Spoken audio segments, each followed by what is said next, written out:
Welcome back to today's Explainer. We're jumping right into a really fascinating piece of philosophy today. Chapter 6 of Ryuho Okawa's 1991 publication, Dynamite Thinking. It's got a super provocative title, Righteousness Meets Strength. And honestly, it really forces us to completely reevaluate what it actually takes to bring true justice into the real world. Let's break down this complex relationship between being good and, well, being strong. Okay, so let's dive right into this with a bit of a paradox. Is simply being a good person actually a weakness? I know, it sounds wild, right? But think about it. Society constantly praises the quiet, passive person. You know, the one who doesn't ruffle any feathers or harbor ill will toward anyone. But the source material we're looking at today makes a really bold claim. It says that merely holding good intentions inside your head, that's completely insufficient. Because if those good thoughts are easily crushed by the harsh realities of the world, then that so-called goodness is functionally weak. And that is exactly the core problem we're unpacking today. So here's our roadmap for this explainer. 1. Righteousness meets strength. 2. Right versus wrong in religion. 3. The two enemies ahead. 4. Spotting false religions. And finally, 5. Fight with love and courage. All right, starting off with Section 1, Righteousness Meets Strength. You know, historically, when two nations went to war, it was often nearly impossible to tell who was actually in the right. To later generations looking back, justice was kind of just a label assigned to whichever side happened to win. This makes the relationship between right and might incredibly complex. It leads some people to cynically conclude that justice is really just another word for strength, but the author pushes back hard against that idea. He argues that we actually have to consciously combine true correctness with undeniable strength. Let's look at the weak, good person.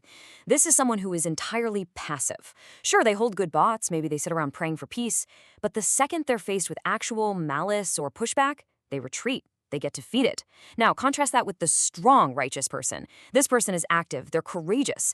The core thesis here, and this is absolutely crucial, is that holding virtuous thoughts is entirely insufficient if it isn't backed up by the formidable strength to actually establish that justice in reality. You literally cannot just sit there thinking good things. You've got to have the power to manifest them against real resistance. And the text gives its readers this really powerful mandate. It says, righteous people must be strong. Engrave these words in your heart daily. It's designed to act like a daily mental reset. Whenever you feel yourself backing down from a conflict where you know you're right, this phrase is meant to snap you right out of that passivity. Moving right along to Section 2, Right versus Wrong in Religion. So what does this all mean when we apply it to a religious context? How do we measure strength or rightness there? I want to pose this question directly to you. Does a massive number of followers actually prove a religious group is righteous? I mean, it's totally human nature, right? We look at a huge, wealthy organization with millions of followers, and we just automatically assume, well, they must be doing something right. But the author heavily challenges this assumption. Quite simply, size does not equal truth. The author warns us that we have to look way past popularity. In fact, the text explicitly states that if you look at the reality of the religious world, you'll actually find that some of these incredibly large organizations aren't receiving divine guidance at all. Instead, they're being influenced by malevolent spirits. Spiritual battles of right and wrong are actively happening all around us, and honestly, mere numbers are a terrible metric for figuring out what's true. Which brings us to Section 3, the two enemies ahead. Here, the author maps out this pretty daunting spiritual battleground. He states that anyone who is actually trying to establish true justice is inevitably going to run into two massive environmental hurdles. Basically, two distinct enemies that actively try to obstruct the path to human happiness. Let's break down exactly who these two enemies are. Enemy number 1 comes from the outside. These are the secular forces that completely deny religion and the spiritual world altogether. The author describes this as a force that actively obstructs the guidance of angels of light. But then, enemy number 2, that comes from the inside. We're talking about corrupt, hypocritical forces within the religious world itself. The text identifies these as factions that basically just use the banner of religion to gather money, gain fame, or exert power, rather than actually working toward anyone's true happiness. Okay, let's jump to Section 4, Spotting False Religions. So, how do we spot that second enemy? Well, the author starkly outlines the specific traps of these malevolent teachings. The text gives readers a very clear checklist to evaluate organizations, basically warning us not to be fooled by the shiny outer packaging of a religious group. According to the source, a false religion relies heavily on what it calls sweet bait. They promise you instant salvation, but without requiring any actual personal effort or spiritual growth on your part. They tell you, hey, you don't even need to engage in self-reflection. But the biggest red flag? The author notes that these false teachings fundamentally lack true love. Because they don't have a genuine desire to create a peaceful utopian society, their actions inevitably lead straight to a cycle of conflict and destruction. The text even compares this to falling into an asura hell. It's an incredibly tempting shortcut, sure, but it leads to absolute disaster. And that leads us into our final segment, Section 5, Fight with Love and Courage.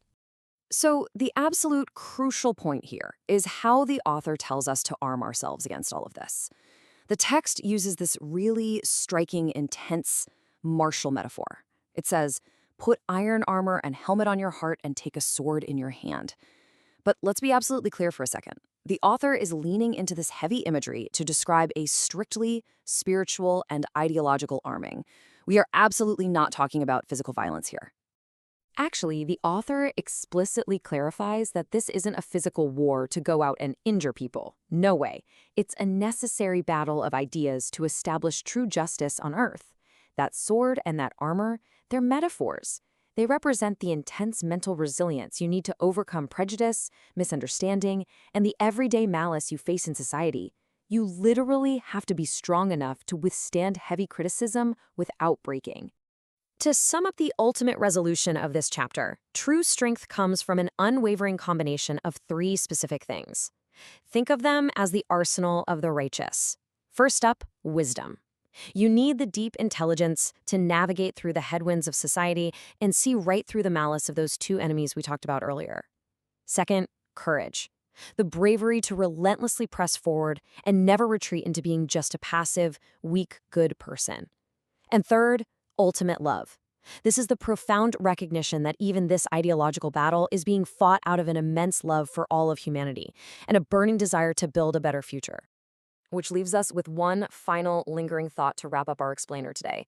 The text insists over and over that having good intentions is completely meaningless if you just fold under pressure.